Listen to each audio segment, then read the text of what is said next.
Assalamualaikum warahmatullahi wabarakatuh. Pertama-tama perkenalkan nama saya Nur Makfirah dengan NIM 210404502035 dari kelas B angkatan 21, jurusan Psikologi Pendidikan dan Bimbingan.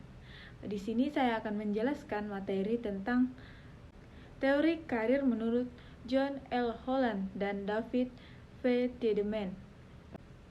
Untuk mengefisienkan waktu, langsung saja. Yang pertama yaitu biografi tokoh John L. Holland. Dr. John L. Holland adalah salah satu psikolog yang paling berpengaruh di abad ke-20 dengan pengakuan setara dengan B.F. Skinner dan P.E. Mehl. Dia juga memiliki salah satu psikolog paling berpengaruh pada 21 abad. Daftar orang-orang yang dibangun, disatukan, atau dipengaruhi oleh karyanya panjang dan terhormat, dan termaksud beberapa yang paling produktif. Meskipun warisannya akan hidup pada kematiannya menandai akhir dari sebuah era yang memiliki pengaruh luar biasa pada asal dan arah pengukuran minat, pengembangan karir dan konseling psikologi kejuruan, dan evaluasi person environ penelitian fit. Holland lahir di Omaha, Nebraska pada tahun 1919. Ia dibesarkan di dalam hati tanah Amerika bersama dengan dua saudara laki-laki dan saudara perempuan. Dipandu oleh sekolah ibu guru dan ayah eksklusif periklanan. Yang keduanya memiliki ditandai minat intelektual. Dia tinggal di rumah untuk kuliah menghadiri Universitas Kota Omaha, jurusan psikologi, matematika, dan Prancis, dan lulus pada tahun 1942. Seperti banyak pria muda di tahun 1940-an, dia masuk Angkatan Darat setelah kuliah. Mungkin karena ia mengambil jurusan psikologi swasta, karir militer Belanda termaksud posisi sebagai pewawancara klasifikasi, penguji tes, asisten psikologis, dan Wechsler inteligensi tes administrator. Pengalaman militernya memperkuat minatnya pada disiplin psikologi, dan setelah menyelesaikan 3 tahun pelayanan, dia mendaftar di sekolah pasca sarjana di University of Minnesota, di mana ia menerima MA gelar pada tahun 1947 dan PhD dalam bidang psikologi pada tahun 1952. Meskipun pelatihan di Minnesota selama masa kejayaannya dari empirisme debu Belanda menjadi teoris, dia dipengaruhi oleh kursus filsafat ilmu Herbert Feigen. Tapi karena pelatihannya di Minnesota, dia selalu menjadi seorang empiris yang efektif, peneliti dan psikolog yang mempengaruhi pentingnya psikologi terapan Ogi. Bahkan 1950 sampai 1969 ia bekerja di bidang psikologi terapan Pusat Konseling Western Reserve University 1950 sampai 1956, National Beasiswa Komparatif 1957 sampai 1963, dan American College Testing Program ini 1963 sampai 1969. Pada tahun 1969, Belanda pindah bersama istrinya Elsie dan ketiga anak mereka, Kai, Joan, dan Robert, ke Baltimore, di mana dia bergabung dengan fakultas di The Johns Hopkins University. Dia pensiun ke emeritus profesor pada tahun 1980 pada usia muda 60 tahun. Nah, selanjutnya yaitu konsep dasar teori John L. Holland. Pada tahun 1966, Holland berpendapat bahwa lingkungan okupasional itu adalah realistik, intelektual, artistik, sosial, pengusaha, dan konvensional. Demikian juga tipe kepribadian yang diberi nama yang sama. Tingkat orientasi kepribadian individu menentukan lingkungan yang dipilihnya. Semakin jelas tingkat orientasi model pribadi, suatu proses perkembangan yang ditentukan melalui pembawaan dan riwayat hidup yang bereaksi dengan tuntutan lingkungan. individu menentukan lingkungan, maka semakin efektif pencarian lingkungan yang sesuai dengan pengetahuan individu tentang diri dan lingkungan diperlukan untuk menetapkan pilihan yang sesuai. Pada tahun 1973, teori Holland direvisi bahwa tipe-tipe kepribadian dan okupasi lingkungan itu realistik, investigatif, artistik, sosial, pengusaha, dan konversional. Dan Holland juga mengakui bahwa pandangannya berakar dalam psikologi diferensial, terutama penelitian dan pengukuran terhadap minat dan tradisi psikologi kepribadian yang mempengaruhi tipe-tipe kepribadian. Nah, dari dua sumber tersebut, Holland mengasumsikan bahwa orang yang memiliki minat yang berbeda-beda dan bekerja dalam lingkungan yang berlainan sebenarnya adalah orang yang berkepribadian lain dan mempunyai sejarah hidup yang berbeda. Menurut Holland, pilihan karir ialah suatu ekspresi atau suatu perluasan kepribadian dalam dunia kerja yang diikuti oleh identifikasi berikutnya dengan stereotip pekerjaan yang spesifik, perbandingan antara diri dengan persepsi terhadap suatu pekerjaan, dan penerimaan atau penolakan adalah penentu utama dalam pilihan karir. Kesesuaian antara tinjauan diri seseorang dengan menetapkan pemilihan pekerjaan ialah berhubungan dengan model gaya pribadi. Nah, berikutnya yaitu tipe-tipe kepribadian John L. Holland. John L. Holland membagi 6 tipe kepribadian yang berkorelasi dengan tipe lingkungan pekerjaan, yaitu sebagai berikut. Yang pertama, realistik. Tipe model ini adalah bersifat jantan, kuat jasmani, tidak sosial, agresif, mempunyai kecakapan dan koordinasi motorik yang baik, kurang memiliki kecakapan verbal dan hubungan antar pribadi. Lebih menyenangi masalah dengan konkret daripada masalah yang abstrak, menganggap dirinya sebagai seorang yang bersifat agresif dan jantan, dan mempunyai nilai-nilai ekonomi dan politik yang konvensional. Orang-orang yang menyenangi pekerjaan berikut mirip dengan tipe misalnya pengawas bangunan, ahli mesin kapal udara, ahli listrik, operator radio, ahli survei, dan lain sejenisnya. Atau dengan tipe lain, tipe realistik memerlukan individu-individu yang memiliki kecakapan atau kompetensi-kompetensi yang berhubungan dengan teknik dan aspek-aspek fisik. Nah, yang kedua yaitu intelektual. Tipe model berorientasi tugas, tidak atau kurang sosial, lebih menyukai dan memiliki terlebih dahulu daripada langsung bertindak terhadap pemecahan masalah yang dihadapi. Membutuhkan pemahaman, menyenangi tugas-tugas pekerjaan yang kabur sifatnya, memiliki nilai-nilai dan sikap yang tidak konvensional. Nah, yang ketiga yaitu sosial. Tipe model ini bersifat sosial, bertanggung jawab, kewanitaan, kemanusiaan, keagamaan, membutuhkan perhatian, memiliki kecakapan verbal dan hubungan antar pribadi, menghindari pemecahan masalah secara intelektual, aktivitas fisik dan kegiatan-kegiatan yang sangat teratur rapi, menyukai pemecahan masalah melalui perasaan dan bersifat hubungan antar pribadi. Nah, yang keempat yaitu konvensional. Tipe model ini menyenangi bahasa yang tersusun baik dan kegiatan yang berhubungan dengan angka. Konformis, menghadiri situasi yang kabur dan masalah-masalah yang melibatkan hubungan antar pribadi dan kecakapan fisik. Mengerjakan secara efektif terhadap tugas-tugas pekerjaan yang tersusun baik, mengidentifikasikan dirinya secara kekuasaan, memberi nilai yang tinggi atas status dan kekayaan materi. Nah, yang kelima yaitu usaha. Model tipe ini mempunyai kecakapan lisan untuk berjualan, menguasai dan mengiringi ke suatu tujuan arah, menganggap dirinya sendiri sebagai orang kuat, jantan, menghindari dari pergunaan bahasa yang terumus dengan baik, atau situasi pekerjaan yang memerlukan kegiatan intelektual.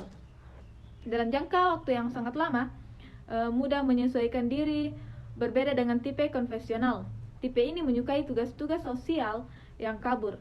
Dia memiliki perhatian yang besar terhadap kekuasaan, status kepemimpinan, dan bertindak agresif yang berbentuk lisan. Nah, yang keenam yaitu artistik. Tipe model ini bersifat tidak sosial, menghindari masalah yang sudah dapat disusun atau yang memerlukan kecakapan fisik yang benar, serupa dengan tipe intelektual sukar menyesuaikan diri dengan tidak sosial, tetapi berbeda dengan tipe tersebut, bahwa tipe ini memerlukan bentuk-bentuk ekspresi yang bersifat individualitas, lebih bersifat kewanitaan, dan seringkali tipe ini menderita hambatan emosional, lebih menyukai menghadapi persoalan yang terjadi dalam lingkungannya melalui ekspresi diri dalam media seni.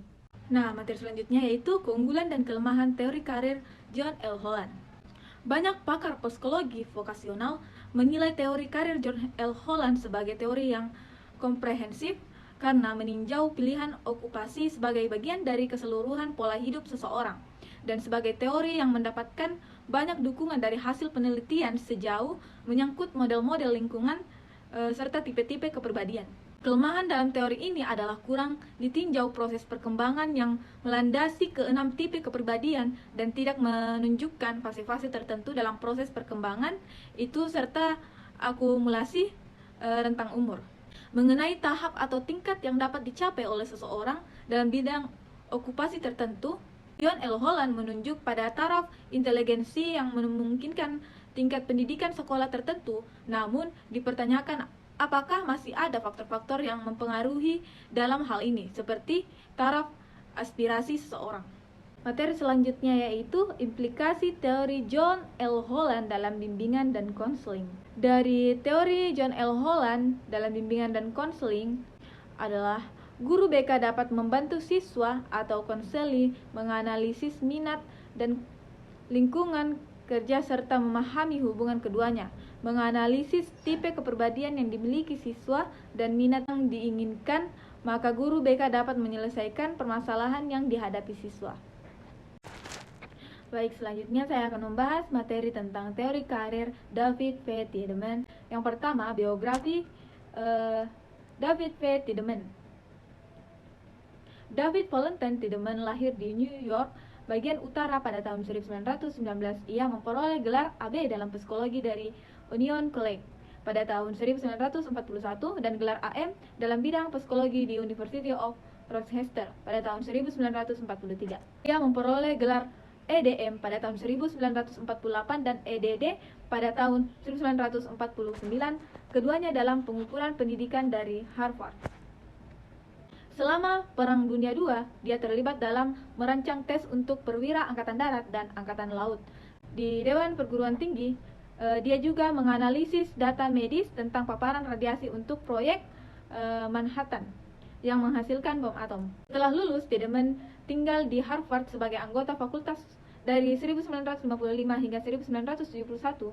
Dia memimpin studi Harvard dalam pengembangan karir. Dari tahun 1963 hingga 1976, ia ikut mengarahkan Harvard Center of Research in Career. Tiedemann adalah kontributor utama untuk membimbing kejuruan dan merumuskan teori konstruksi karir. Setelah pensiun, ia mendirikan Life Career Foundation bersama istri dan kolaborasinya Anna Militer Tiedemann. Tiedemann menjabat sebagai Presiden Nasional Vocational Guidance Association dan APAS Divisional of Counseling Psikologi pada tahun 1979. Ia menerima penghargaan karir terkemuka dari National Vocational Guidance Association. Tiedemann dinyatakan meninggal pada September 2004. Materi selanjutnya yaitu prinsip-prinsip David V. Tiedemann.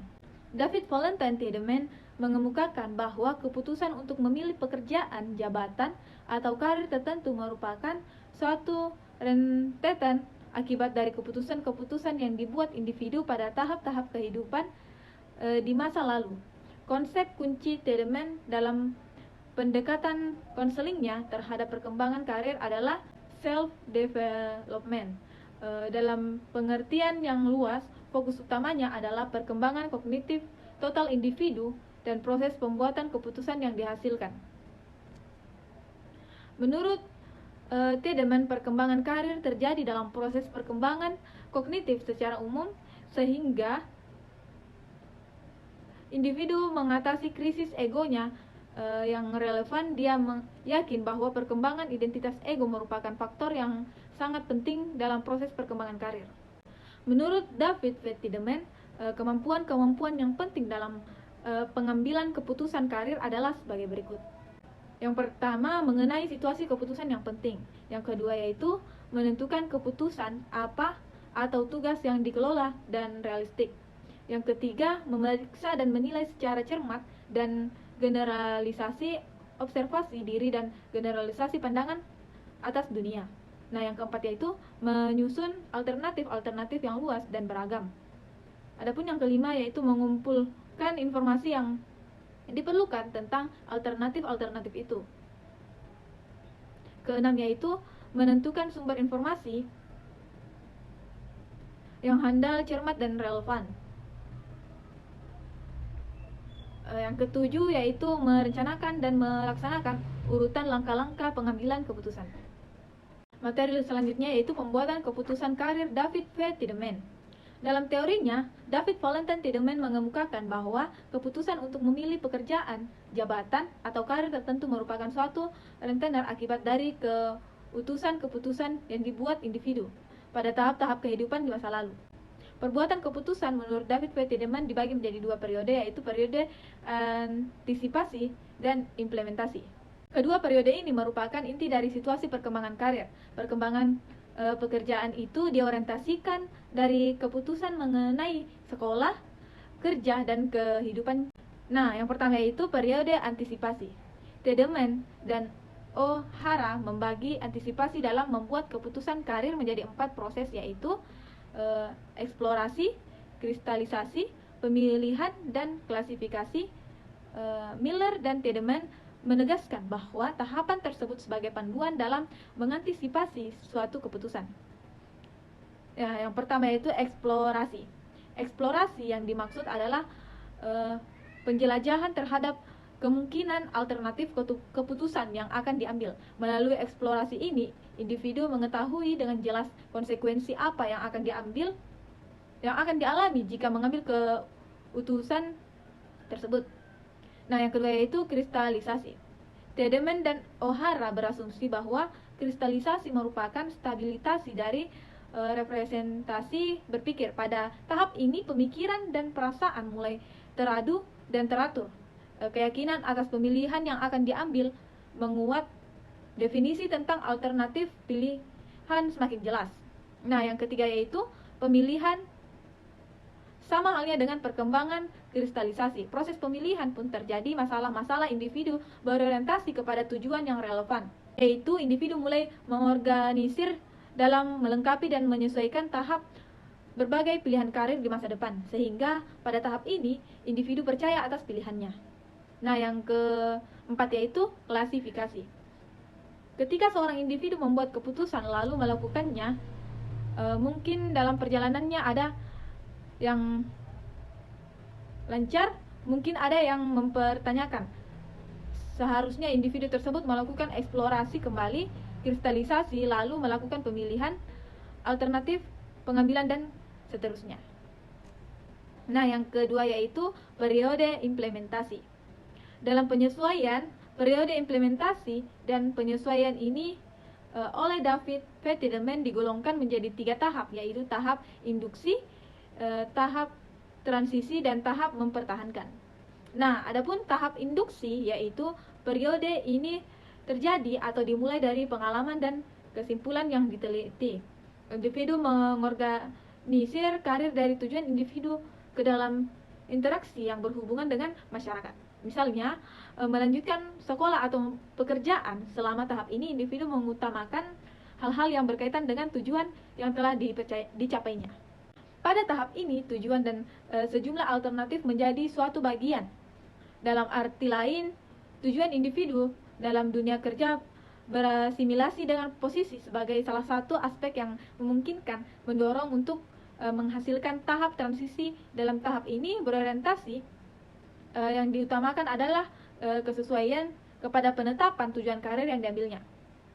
Walaupun telah diperoleh kecakapan bahwa seorang akan berhasil terhadap pembuatan keputusan karirnya, akan tetapi seorang individu masih mengalami tahap transisi. Berbagai keputusan yang telah diambilnya, yaitu adanya berbagai kemungkinan bahwa individu akan menyimpan arah.